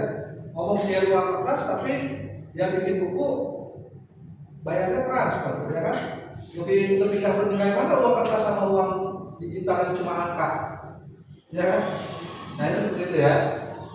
Jadi kalau terjadi inflasi gimana soal bisnis? Contoh kayak saat ini nih, ya, gara-gara Selat Hormuz ditutup, ada beberapa jenis barang yang bakal naik.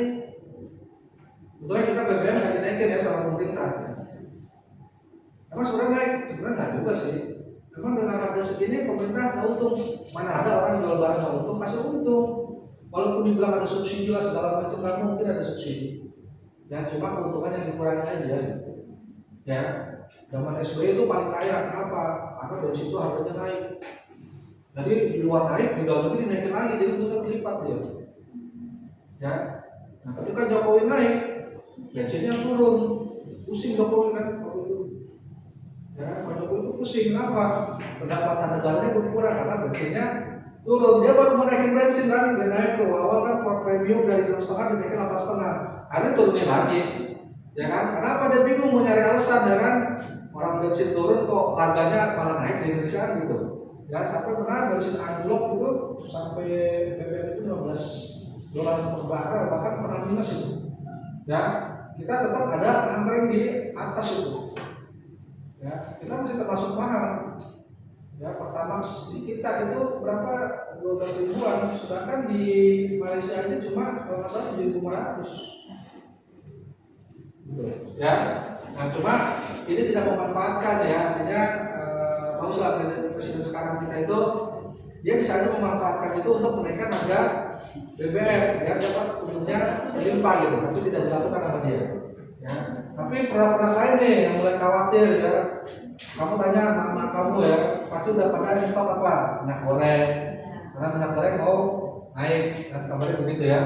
Nah, jadi dalam studi kelayakan bisnis ini itu juga harus dianalisis ya. Tapi kalau dia ternyata dadakan sistemnya, ya harus gimana? Ya mau nggak mau, ketika barang naik kita mau nggak mau naikin barang, harga barang. Tapi kan nanti otomatis daya beli menurun kan? Maka produksi kita turunin juga.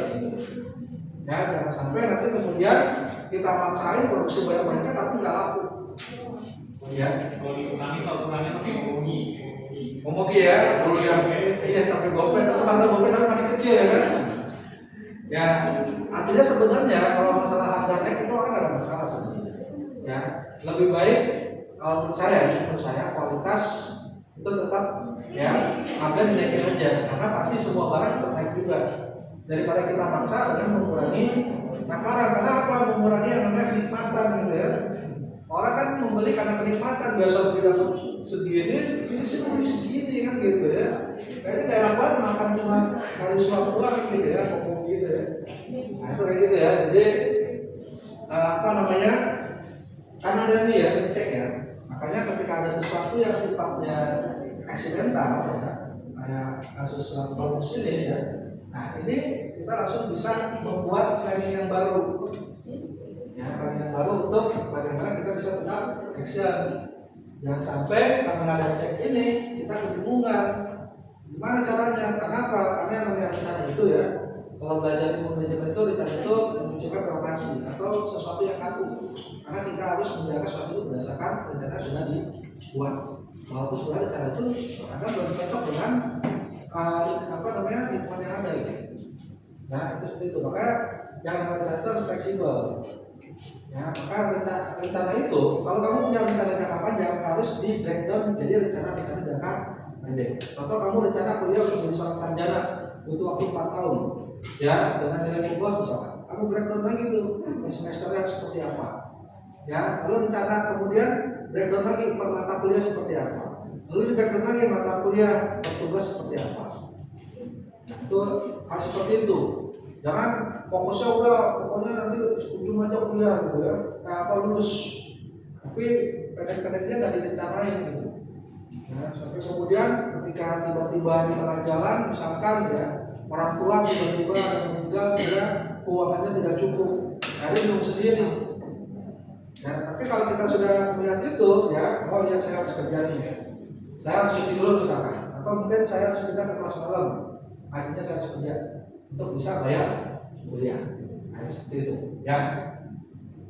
Kan ada yang belum dijawab mungkin, biar saya tambahin. Soal apa tadi bisnis soal keuangan ya? Tadi bisnis apa? Yang siapa datang? Jadi kamu nanya apa? Itu Pak, kalau kita sebelum memulai bisnis itu kita melihat kelayakan itu dari segi hukum atau tidak?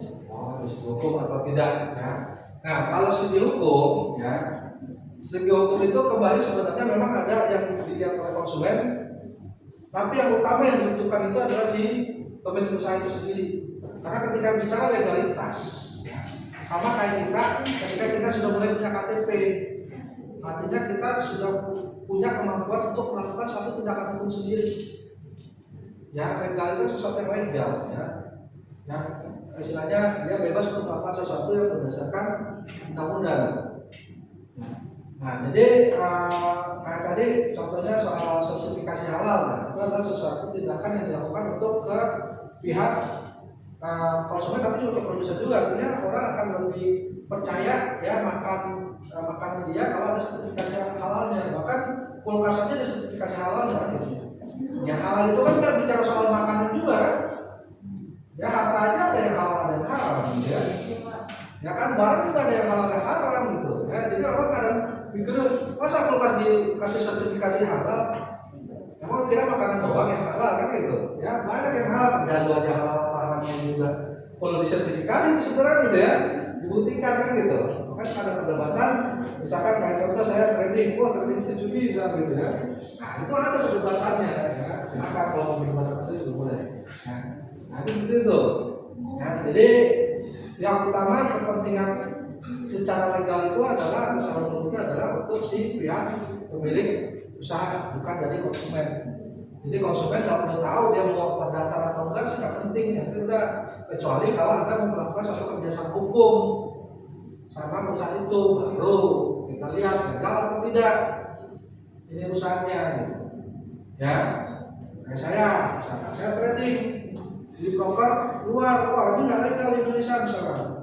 Karena kita ada broker lokal nih yang legal di Indonesia. Oh iya saya pakai broker lokal tidak legal di Indonesia tapi legal di luar negeri karena dia punya lisensi di luar negeri. Nah, lisensi namanya. Jadi seperti itu. Ya. Nah, artinya bahwa apakah legalitas ini bisa menjamin? Oh ini legalitas OJK. Ya kan? Apakah menjamin kita aman taruh di situ? Enggak juga. Tetap aja kalau dia bangkrut hilang juga duit kita. Ya. Kecuali kalau misalkan kita tabung yang berdasarkan LPS itu juga ada syarat-syarat tertentu yang harus kita penuhi agar pemerintah bisa kembali kalau terjadi apa-apa. Ya seperti itu ya. Jadi soal hukum aspek hukum itu lebih kepada si pemilik usaha. Lagi atau pertanyaan lain silakan.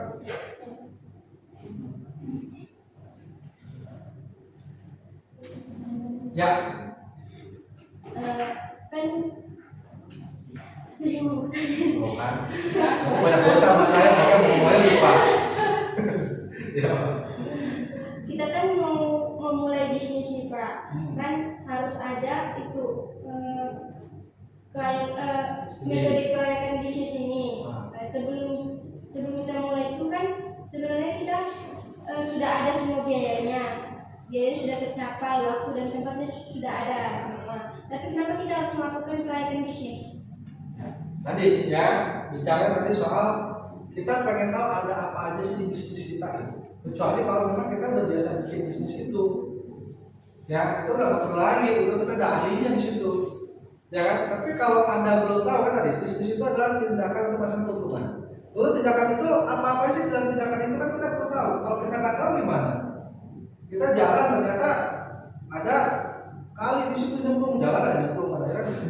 Tapi ketika kita saya mau ke Kalibata nih, oh di sini ada kali, di sini ada kemacetan, di sini ada ini, itu kita udah mempersiapkan itu semua gitu. Ya, nah itu. Bahkan tadi ya kalau kayak Pak Bob itu bilang ya kalau untuk pemula ya studinya ketika melakukannya. Kenapa? Karena kita belum tahu sama sekali buta. Ya kecuali kalau kita punya uang untuk beli konsultan atau ya sekarang udah ada YouTube, ada Google ya itu bisa kita cari di situ gitu.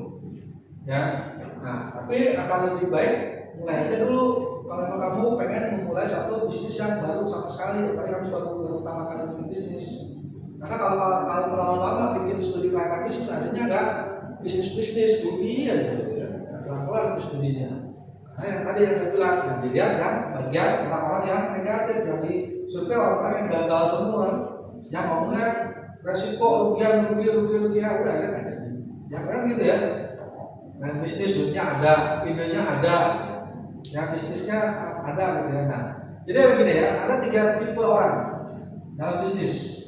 Satu itu yang tangannya panas tapi konsepnya nggak ada.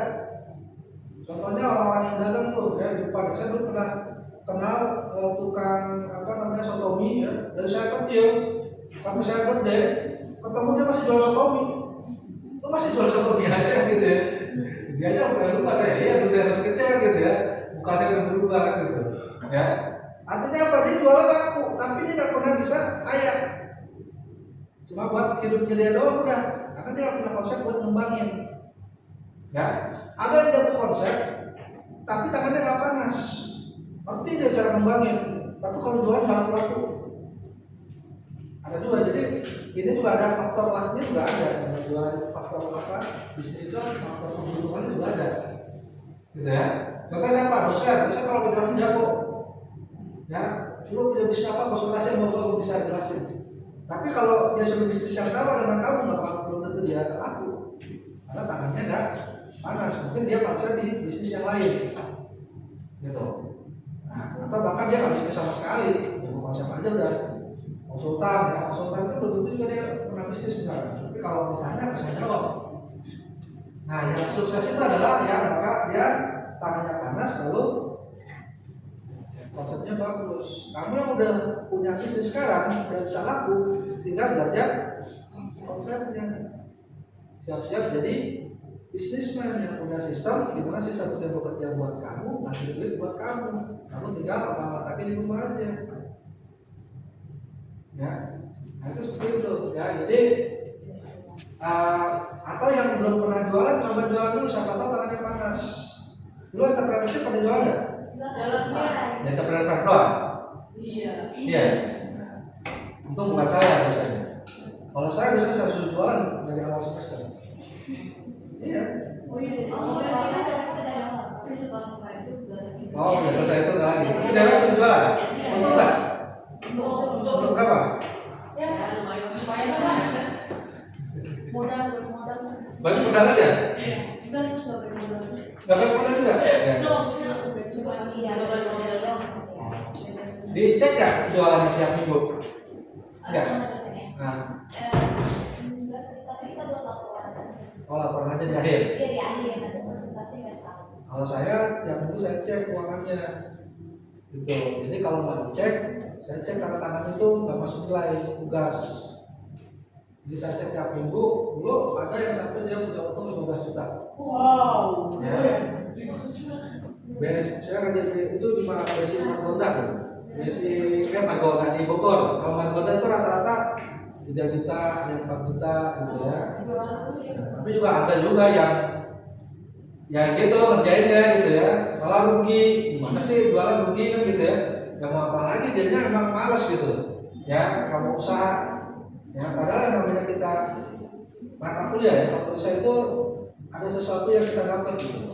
Ini namanya kata entrepreneur ya, kita dapat dari cara berdagang, bagaimana berwirausaha itu harus kita dapetin ya. Maka dulu yang 15 juta itu kalau nggak salah dia sampai bikin CV sama teman kelompoknya. Jadi memang ada satu yang udah punya bisnis, lalu dia klien anggota kelompoknya itu untuk bantu jadi marketingnya. Nah, dia udah jadi tim solid, mereka bikin legalitas. Ya, kalau di pertemuan pertama itu ada apa namanya? Nggak tahu ya, sekarang saya udah lama nggak ngajak basic karena nggak banyak sama diri ya. Nah itu slide pertama nggak tahu kalau sekarang masih apa enggak, itu masih saya itu. Kalau ada yang apa review ini, karena waktu itu sama ininya yang jadi kepala mata kuliah itu diminta tuh profil ini apa bisnisnya. Mahasiswa saya itu kalau salah ada 3 kelompok. Nah itu dimasukin di slide pertama tuh. Ya. Jadi kalian ngerasain tuh bagaimana bisnis itu harusnya kayak gimana gitu. Ya. Nah, coba lah ya, modal bisnis itu nggak harus yang jual barang misalnya. Jadi affiliate juga bisa. Terutama cewek-cewek yang senang nge TikTok ya. Daripada cuma pargoy goyang ya kan. Dengan jadi affiliate kok. Ya, yang penting udah punya follower nih, ya sambil jadi affiliate. Jualan barang. Kan lumayan komisinya. Ya daripada doang kan gitu ya. Cuma dibilang cantik, seksi ya, buat apa gitu, nggak jadi duit ya kan. Kita cari juga duit ya. Jadi kalau kita udah pinter cari uang gitu ya. Oh, Mael ya, Mael. Ya. Apa? Siapa? Nah, dia itu kalau gede itu jadi pebisnis sukses gitu ya. Karena apa aja 2 singgit. Ya, itu kalau dia gede itu udah jadi konglomerat itu. Sayangnya nggak gede-gede, kecil tuh sampai sekarang gitu. Nah itu, ya, jadi kalau kita cari peluang, ya. Oke, ada lagi kalian? Atau di luar materi juga boleh, bertanya soal apa aja. Bahas tentang sama. Ya, gimana? Kalau bisa mau mulai terjun ke saham itu harus kayak gimana Pak? Ya, kalau udah pernah disuruh bikin poin? Udah, tapi nggak pernah di. Iya benar. Kalau Ya, kalau saham itu kan kalau dari sisi modal, oke, saya bicara dulu soal investasi ya. Investasi itu apa sih? Ya, investasi itu adalah kita menunda konsumsi saat ini untuk masa depan. Nabung itu juga satu bentuk investasi, gitu ya. Kenapa? Kita punya duit 1 juta yang harusnya kita bisa buat jalan-jalan, nonton, makan, gitu ya. Tapi kita tunda itu, kita simpan buat nanti kalau ada apa-apa di masa depan. Gitu. Nah, pola berinvestasi harus dimulai dari sekarang. Kenapa? Minimal kamu nggak jadi orang yang boros, ya.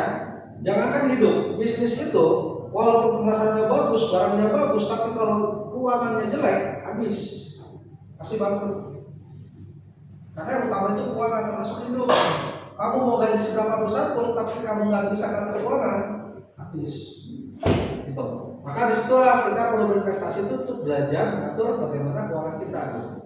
Ya. Nah, ketika kita zaman dulu ada istilah menabung pangkal kaya. Sekarang udah berlaku. Kenapa? Ada yang namanya inflasi. Kita nabung, duit kita di celengan, ya kan? 100.000, 10 tahun kemudian 100.000 udah kayak 10.000. Makanya ketika kita simpan, bagaimana uang kita itu bisa menghasilkan minimal sama dengan pasar atau bahkan lebih. Gitu. Ya, makanya tadi saya bilang nabung misalkan, nabung saya deposito di bank-bank umum itu rata-rata 2,25 sampai 2,5% setahun.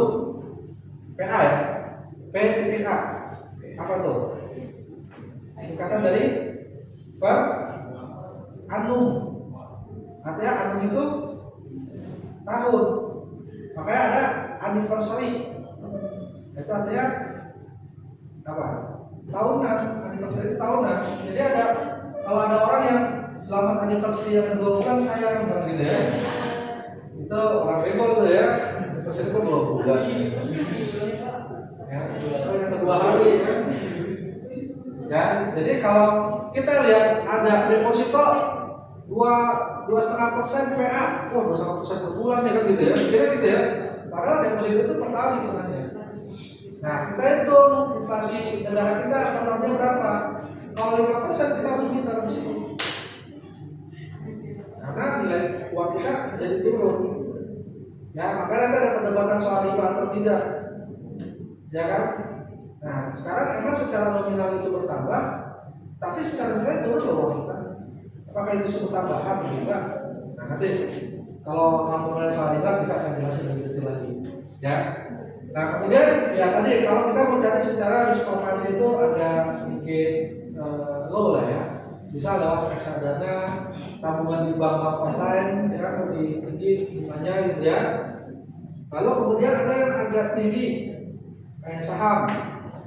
Ya, saham ini tingkat volatilitasnya tinggi. Tapi kalau untuk main saham dari sekarang udah bisa kita nabung saham. Jadi kalau kamu misalkan setiap bulan bisa lah nyimpan 100.000, 200.000, nah, udah anggap aja sebagai uang hilang. Kamu beli aja saham itu yang murah sekarang kayak foto aja udah mau 50 rupiah loh. Ya 50 rupiah kan minimal 1 lot, 100 rupiah. Berarti dengan uang 5.000 kamu udah bisa transaksi. Ya berarti 100.000 kamu udah bisa beli 20 lot. Ya kan? Nah, kamu nabung di situ. Tahu Warren Buffett? Nggak tahu ya? Nah, bisa cek tuh ya. Jadi kalau mahasiswa itu harus sudah mulai pakai model-model begitu tuh ya, istilah-istilah itu. Pertama laki-laki, kita kalau lagi nongkrong di kamar ya kan, bapaknya seorang ini ya kan investor ya, nggak mungkin ya kan. Ada aku nanti, ya aku nanti bersama orang tua ya kan.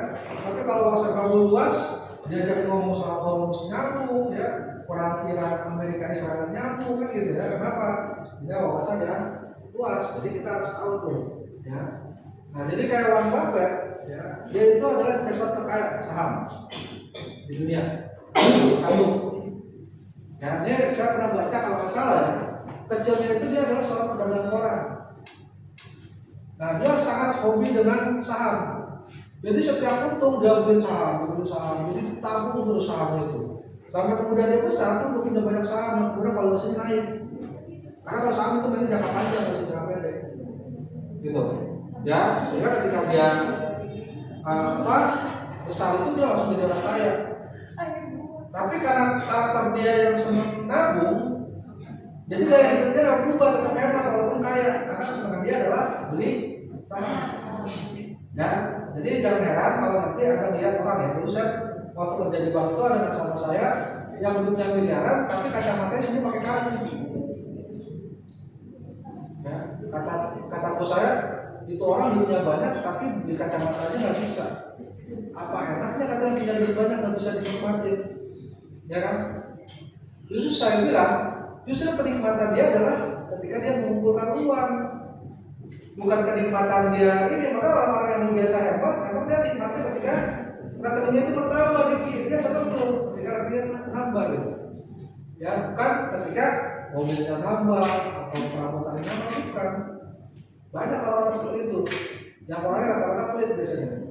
Ya, bukan pelit atau pelit. Kenapa? Dia senang kalau justru nominal angka uangnya itu yang bertambah. Ya, nah itu seperti itu. Nah, jadi kalau kamu mau main saham tadi ya, caranya kayak gitu aja. Kalau di awal, artinya bahwa kamu tidak perlu cari keuntungan instan ya. Kalau untuk saham itu biasanya jangka panjang, kamu nabung aja ya, daripada kamu nabung di tabungan ya. Tapi ini nabungnya sifatnya gini, sifatnya uang hilang.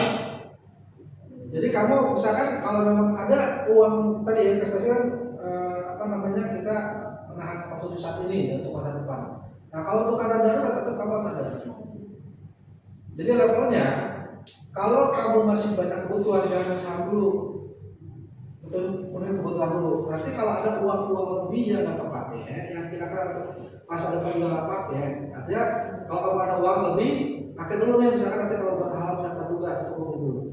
Lalu nanti kalau ada lebih, baru masuk ke saham. Gitu. Ya, jangan maksain diri, nggak makan buat beli saham. Nggak saham harganya jatuh ya kan? Mana itu? Mau jual rugi ya? Rugi dulu. Nah iya.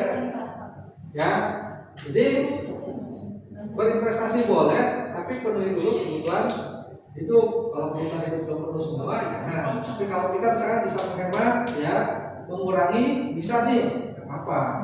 Yang biasa suka foya-foya jalan-jalan ke kafe, ya, pindahlah ke Starling misalnya gitu ya, Starbucks keliling, kan lebih murah, cuma 6.000 goceng, jadi daripada di Starbucks ya 70.000 80.000 ya, padahal tetap ujung-ujungnya jadi ada pipis juga kan gitu, ya kan sama gitu ya. Cuma nikmatnya itu berapa? Nggak sampai 5 cm kan? Di lidah doang kan nikmatnya, udah sama gayanya doang aja kelihatan nih untuk Starbucks ya kan. Ayam anak juga utangnya banyak.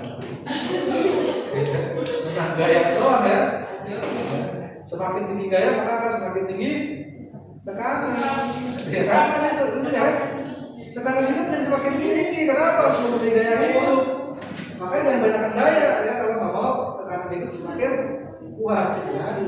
Nah itu seperti itu ya. Jadi kamu ya silakan aja kalau coba saham ya, cari saham-saham yang kalau bisa sih yang wujud aja, yang perusahaan-perusahaan yang udah bagus. Jadi jangan cari untung, cari dividen aja. Dividen itu adalah pembagian keuntungan dari perusahaan. Saya beli perusahaan nggak mengharap kenaikan cepat, ternyata nyangkut tuh. Soalnya kalau saham itu gampang nyangkutnya, karena dia gampang turunnya. Kalau perusahaannya dia kuat, ya minimal tuh bisa perusahaan bangkrut, bisa. Saya ada satu perusahaan bangkrut, ada yang hangus, ya. Nah itu nggak dapat dividen juga. Jadi tadi perusahaan ada dividennya, udah itu apa nabung, nanti uang kamu berkembang dari dividen. Nanti ketika ada fase, biasanya misalnya ada fase naik turun harga, Dia turun kamu diam aja, nanti ketika naik kalau mau muncul gitu. Ya. Oke, lagi.